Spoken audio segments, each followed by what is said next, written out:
అందరికీ నమస్కారం అండి. ఒక గులకరాయి రెండు తలకాయి డ్రామాకి అందులో ఉన్న సందేహ సమాహారానికి స్వాగతం. చాలా సందేహాలు ఉండిపోయినాయి. రాష్ట్ర వ్యాప్తంగా జరిగినటువంటి రాయి సంఘటన అనేది పెద్ద ఎత్తున మమ్మల్ని అందరినీ, మా ముఖ్యమంత్రి గారి మీద రాయి దాడి అనేది మమ్మల్ని తీవ్రంగా కలచివేసింది, మా మనసుల్ని పిండేసింది. దాని గురించి చర్చించుకోవాలనుకుంటున్నాము.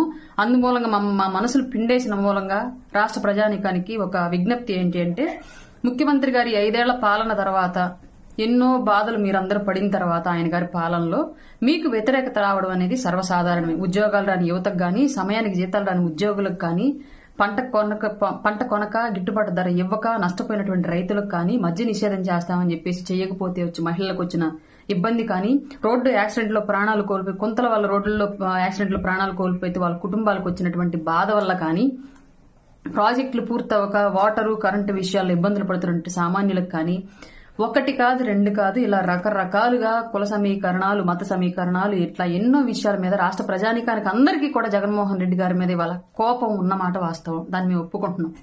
కానీ మీ కోపాన్ని ఇలా రాళ్ల దాడి రూపంలో, చెప్పుల దాడి రూపంలో, ఇంకేమన్నా దాడులు లాంటివి చేస్తే ఇప్పుడు రాజకీయ పరిస్థితుల దృష్ట్యా దాన్ని కూడా సింపతిగా క్రియేట్ చేసుకుని చిన్న గాయానికి హార్ట్ ట్రాన్స్ప్లాంటేషన్ సర్జరీ చేసినంత సూట్లు, హాస్పిటల్ సూట్లు వేసి గందరగోళం చేసి నిన్నటి నుంచి తిప్పుకుంటున్నారు కదా. ఇట్లాంటి పరిస్థితులన్నింటినీ క్రియేట్ చేసుకుని వాళ్ళకున్న మీడియా ద్వారా, పేపర్ల ద్వారా, సోషల్ మీడియా ద్వారా, యూట్యూబ్ ఛానల్స్ ద్వారా సింపతి గెయిన్ చేయడానికి ప్రయత్నించి నార్మల్ గా ఓటు వేయకూడదు అనుకున్న వాడిని కూడా మళ్లీ అయ్యో పాపం అనిపించేలాగా చేసి ఓటు వేయించుకునే పరిస్థితులు అయితే ఉంటాయి.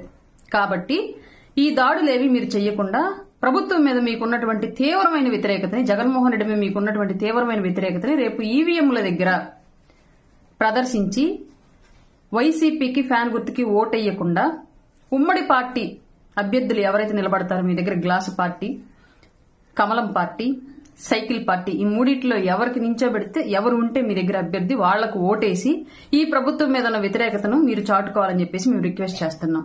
అలాగే ఇప్పుడు మన గులకరాయి తలకాయి, మాకు అసలే తలకాయి అనేది మా వైసీపీ పార్టీకి బాగా అచ్చొచ్చిన విషయము. ఇప్పుడు ఒక గులకరాయికి 2 తలకాయలు కానివ్వండి, లేదంటే 3 గంటలకు వండే తలకాయ కూర కానివ్వండి, లేదంటే బాత్రూంలో తలకాయ పోటు, గొడ్ల వేటు లాంటివి కానివ్వండి, ఇవన్నీ మా తలకాయ అనే కాన్సెప్ట్ మా వైసీపీ పార్టీ బాగా అచ్చొచ్చే అంశం. అందులో భాగంగానే ఇవాళ ఒకే గులకరాయి 2 తలకాయలు కొట్టింది.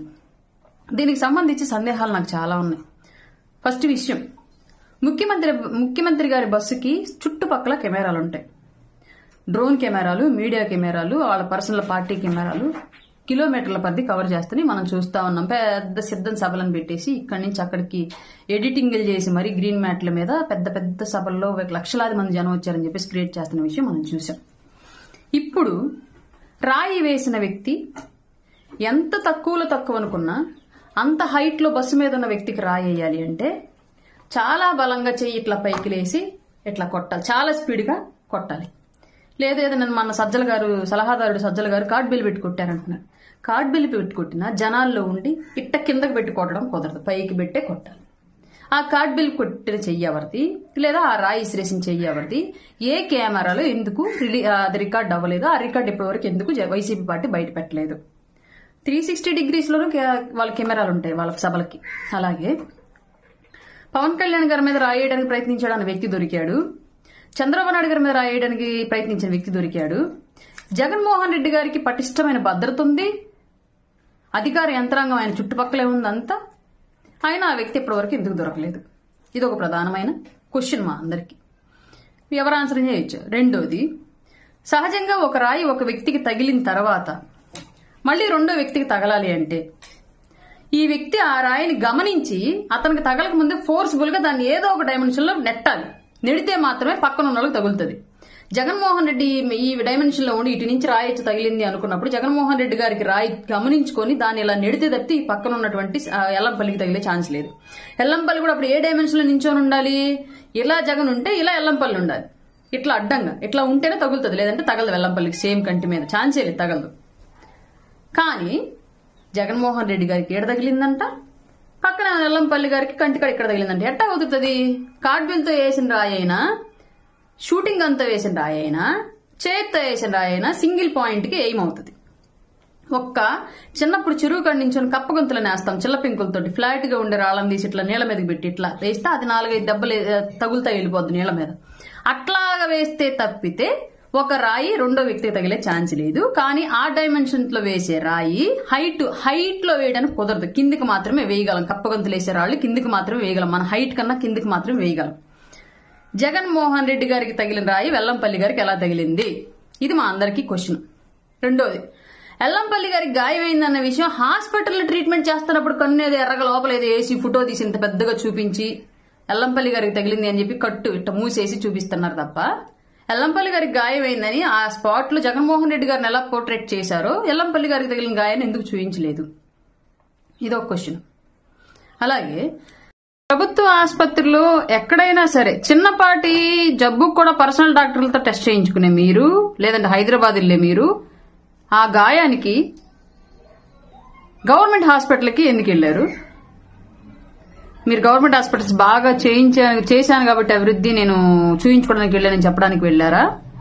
నిజంగానే అంత చిన్న దెబ్బ కాదు కదా, బుర్ర ముందు నుంచి వెనక్కి పగిలి మనిషి కోమాలో లేకుండా యాక్సిడెంట్ జరిగి రక్తం ఏరులై పారుతున్నా కుటుంబ సభ్యులు గొంతు చించుకొని రోధిస్తున్నా సరే గవర్నమెంట్ హాస్పిటల్స్ లో మినిమం డాక్టర్ అవైలబిలిటీలో ఉండడు. ఎల్లగానే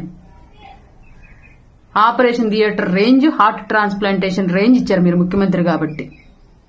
అది వాస్తవం, మీరు క్రియేట్ చేసింది కల్పితం. ఇంకొక విషయం, ఆల్రెడీ మీకు ఒక గజమాల వేస్తుంటే అది గీసుకున్నట్టు అక్కడ మీకు దెబ్బ తగిలినట్టు మీకు వెంటనే మీ స్టాఫ్ కచ్చీఫ్ ఇచ్చినట్టు వెంటనే చూపించారు. అంతవరకు మాత్రమే చూపించారు. అక్కడ గీసుకున్నది ఏమైంది ఏంటని ఎందుకు చూపించలేదు?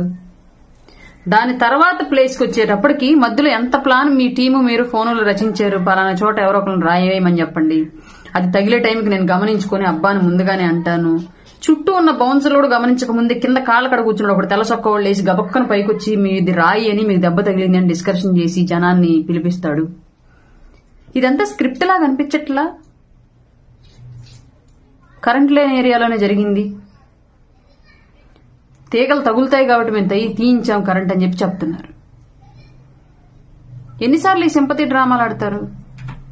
ఆంధ్ర రాష్ట్ర ప్రజలకు ఒకటే చెప్తున్నా, జగన్మోహన్ రెడ్డి గారైనా, చంద్రబాబు నాయుడు గారైనా, పవన్ కళ్యాణ్ గారైనా సింపతి అనే కాన్సెప్ట్ ని నమ్మి ఓట్లేయడం మానేయండి. సిన్సియారిటీ, నిజాయితీ, కమిట్మెంట్, ప్రజల భవిష్యత్తు పట్ల బాధ్యత, ప్రజల డబ్బుల పట్ల బాధ్యత, అవినీతి రహిత ఆలోచన, ఇలాంటి వాటన్నింటినీ గమనించి ఆ నాయకుడు ఓటేయండి. ఇవాళ ఇంకొక సమస్య ఏంటంటే, నాకు ప్రధానంగా మా అందరికీ ఉన్న సమస్య, రాయి డ్రామా ఆడారు, కోడికత్తి డ్రామా ఆడారు, సక్సెస్ అయింది, సీఎం పదవి వచ్చింది కోడికత్తితో. ఇవాళ రాయి డ్రామా ఆడారు, సక్సెస్ అవ్వలేదు. తలకాయ డ్రామా, కోడికత్తి డ్రామా కలిసి వచ్చినంత ఈ గులకరాయి డ్రామా కలిసి రాలేదు. అందరికీ నవ్వుల పాలైపోయింది పరిస్థితి. కానీ ఇప్పుడు రేపు సందేహం ఏంటి అంటే, మా అందరికీ ఉన్న సందేహం, రాయి డ్రామా సక్సెస్ అవ్వలేదు, రేపొద్దున ముఖ్యమంత్రి క్యాన్వాయ్కి 1 కిలోమీటర్ దూరంలోనో, 2 కిలోమీటర్ల దూరంలో, లేదంటే ఒక 500 మీటర్ల దూరంలోనో ఏదో ఒక బాంబు పెట్టి, వీళ్లే బాంబు పెట్టి సింపతి కోసం, ఏ బాంబు పెట్టేవాడికైనా, ఏ బాంబు తయారు చేసేవాడికైనా దాని విస్ఫోటనం ఏ స్థాయిలో ఉంటుంది, ఎన్ని కిలోమీటర్ల మేర, ఎన్ని మీటర్ల మేర ఉండిద్ది, ఎంత స్పీడ్ లో అది వర్క్ అయ్యిద్ది, అక్కడ ఎంతమంది జనం చనిపోగలరు, ఎంతమంది జనాలు గాయపడతారు, ఎంత ఆస్తులు ధ్వంసం అవుతాయి, ఒక క్లారిటీ ఉంటుంది.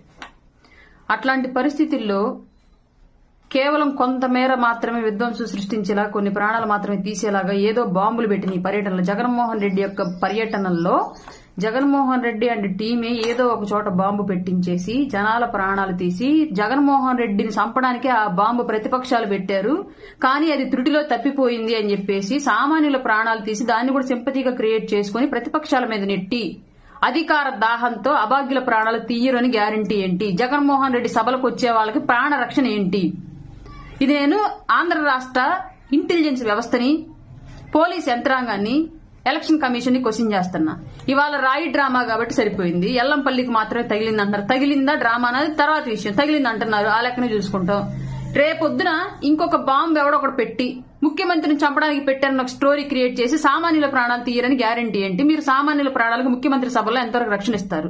ఈయన డబ్బులిచ్చి పొలమని పేదోళ్ళని డబ్బులిచ్చి ఒక రోజు కూలీకి పిలవంగానే నాయకులు, స్థానిక నాయకులు పరిగెత్తుకుంటూ ముఖ్యమంత్రి సభలకు వెళ్లే సామాన్యుడిని తిరిగి ఇంటికి వస్తాడని గ్యారంటీ ఏంటి? ఇది నేను ప్రతి ఇంటెలిజెన్స్ విభాగాన్ని ఈ రాష్ట్రంలో, ఆంధ్ర రాష్ట్రంలో పనిచేస్తున్న ప్రతి ఒక్క పోలీస్ శాఖలో పనిచేస్తున్న ప్రతి ఒక్కరిని క్వశ్చన్ చేస్తున్నా. రాజకీయ నాయకుల యొక్క అధికార దాహానికి దాసోహం అంటున్న పోలీసు వ్యవస్థలు ఆ దాహాన్ని, దాసోహాన్ని గమనించలేక బలైపోతున్న సామాన్యులు. ఇది ఆంధ్ర రాష్ట్ర రాజకీయం ప్రస్తుతం.